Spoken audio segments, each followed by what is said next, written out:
Alrighty guys, this video has been asked for quite a few times, and it is on how to tension this spring.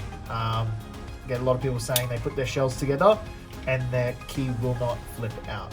Alright, keep in mind that some keys do have a screw on the back. This one does, so we're just going to pop that out quickly.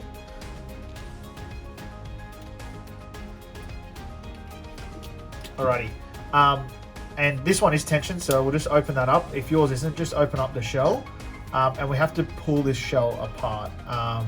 So just do that carefully. Just show you that here, just like that, and just do it slowly because this sometimes the spring can shoot out and you can lose that. But it is very simple.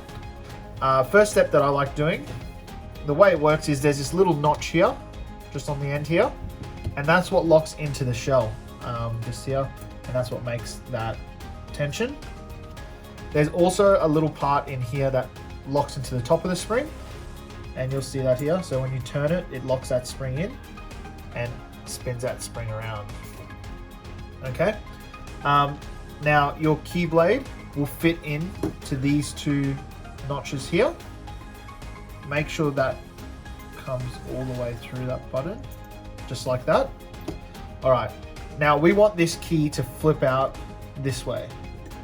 So we have to tension it the opposite way. So we just spin that round. Most keys just need one turn. So we'll just turn that in, and then you just sit that in like that. You get the top shell, put it over the top while holding that in. Remember that spring is tensioned now, and then clip it together. All right. Now that spring is now tensioned. Some you do need to go around twice, but in this case, one is enough.